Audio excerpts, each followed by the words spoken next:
You are currently undergoing significant changes both inside and out. Perhaps you have felt the energies within you, but you have likely not noticed the changes in your outer world. You will note at some point that when you are part of a group, the energy lightens, perhaps even sparkles. Not every day or all the time, but much more frequently than was true just days ago. You have passed through the gauntlet of the freedom to be. We use the word ghost and spirit interchangeably, but there is a strong difference between them. Spirits, on the other hand, are the surviving personalities of all of us who pass through the door of death in a relatively normal fashion. Holzer wrote that ghosts are tied to the location of their death, usually a sudden or tragic one, and they often don't realize that they are dead. In most cases, they have unfinished business as the deceased person does not accept the way in which they died. Even though we have known that there are telepathic individuals who can read our minds and emotions, now we're finding out that there is technology that can do the same thing, and in some cases, even influence and direct us to do things, even things that we would never want to do on our own. This implies that our consciousness is not localized and that we live in a field of consciousness, within which we are each a focus of attention with a unique identity, which we may recognize as an energy signature or an electromagnetic expression. Forget love, start with appreciation. You don't have to love something to appreciate something about it. You don't have to love your home to appreciate sleeping on a soft mattress. You don't have to love your neighbor to appreciate the fact they keep to themselves or keep an eye on your house when you are away. You don't have to love the chair to appreciate the support it gives you when you sit on it. You don't have to love your car to appreciate the fact it drives you safely to where you need to go. Start here. Suppose you had a magic wand that could create joy wherever you were or whatever you did. Suppose giggles pop to the surface easily and effortlessly. That is your outer world change. Even though there will be times of anger, angst, and perhaps fear, those emotions will weaken and dissipate effortlessly. This is your time of joy, a joy that will spread throughout your interactions. Perhaps you are too tired to test this new skill of yours. It does not matter, for your new skill of sensing joy in your world is now a given. What do you wish to do with this joy? Keeping joy within you by not interacting with others is perfectly acceptable. Or limiting your joy when you are with certain people, or spreading your joy however you wish. But your joy is no longer hidden in your being only to be displayed at certain times on certain days. A toddler has as much fun running as they do playing with others. Their joy is spontaneous and contagious, and so it is for you now. The simplest form of unfinished business can be as innocent as a person being attached so strongly to their home that they cannot leave it behind and pass over. They are known as caretakers and want to stay to make sure the building is being taken care of properly by future owners, as well as to their approval. At the other end of the scale, unfinished business can take the form of dark energy when a person's death is extremely violent and unexpected. Surprisingly, only a small percentage of paranormal sightings are true ghosts. The majority of them are really sightings of what we call residual energy, when an emotional event is replayed over and over again, at the same spot and at the same time. Although we are enveloped in a field of every possible thought and emotion, there is a mechanism that gives us our own thoughts and feelings. It is the polarity and vibratory frequency of our mental and emotional processes, both conscious and subconscious. These are subject to our personally chosen focus of attention.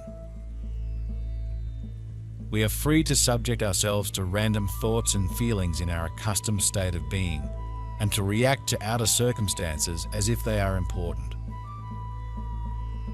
And they establish our energetic identity, which we broadcast into the field of consciousness through our personal radiance. Forget joy and bliss, for your idea of joy is attached to the doing of something or being with someone or achieving something. Forget joy. Start with feeling better. When you make a choice that feels better than the other choice you could have made, you are on the path to joy. Start with feeling better. Forget being light. Start by lightening your load so you feel lighter. Start by delegating to universal forces all that is heavy, and then you will be on your path to light. Forget compassion, for your idea of what it means feels like pity and resistance. Send those suffering your prayers to overcome. Send them the intention you would like to receive if you were in their shoes. To move forward on that path to freedom and love, you need to open up to different ways and expressions of what it means. Forget abundance, start with enough. You don't need to have plenty of everything in every moment, but you can recognize when you have enough of what you need in every moment and make that enough. Enough with the fears and angst of overcoming your joy. Enough with your need to be a people pleaser, saying the right things at the right time and curtailing any comments that might offend others or be inappropriate. What if you blurt out an inappropriate comment that hurts someone's feelings? The joy you are now experiencing is not about making someone feel less or wrong. It is about laughter at the silliness of life, like the joy and laughter related to a Sesame Street joke. Silly, not mean. Even though some will find you inappropriate, they will do so because they remain deeply enmeshed in 3D. Perhaps you question the appropriateness of joy and laughter if someone is ill or transitioned beyond Earth. Do not fret. You will act according to your heart, which is far different than acting because of social dictates. It is believed that spirits are discarnate entities, meaning that they are the soul that has survived when a person dies and no longer has a physical body in which to reside. They are free to move from one dimension to another and can return to us at free will. Often it is just a genuine, emotional tie to a loved one, such as wanting a family member to know that a deceased relative is okay, that can be the cause of a visit by a spirit. Our energy signature is not a secret. It is recognizable to all who choose to perceive it, giving away the qualities of our thoughts and feelings.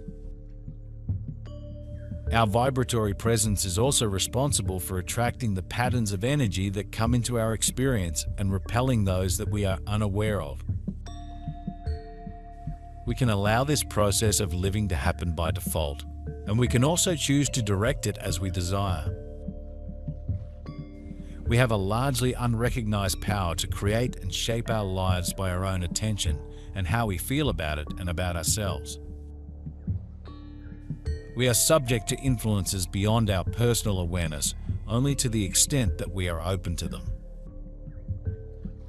Every personal experience has its primal formation in our own consciousness. If we strongly desire, we can find inspiring ways to clear our mind and emotions and to feel inspired and creative. We can open our awareness and ask for transcendence in alignment with our heart consciousness and in collaboration with our unseen guides and angels living in the universal field of consciousness. The only blocks within our conscious awareness are self-imposed and can be self-transcended. We are being invited to realize our essence as we experience ourselves as our unique, eternal and unlimited presence of awareness within the consciousness that creates everything.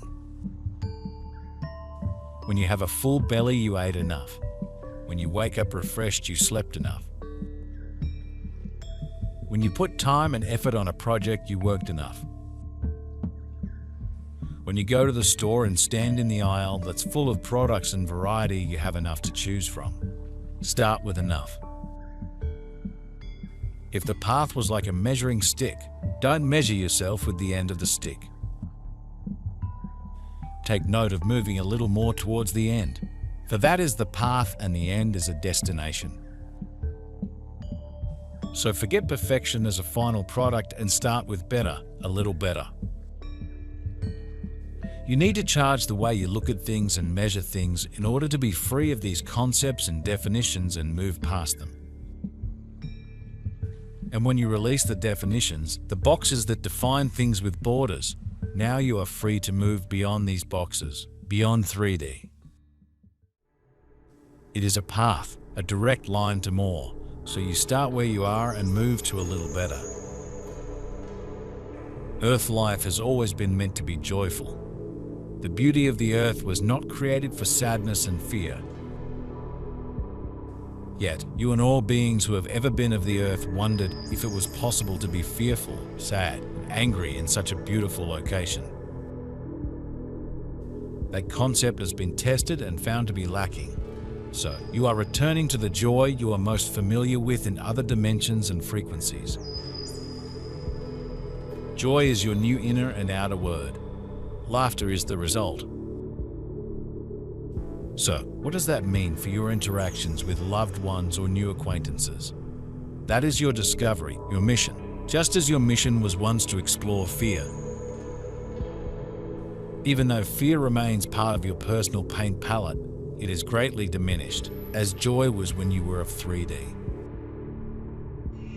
You are new, as is the world. Fear was yesterday's goal. Your new goal is to find joy in your world and your being, and so you will.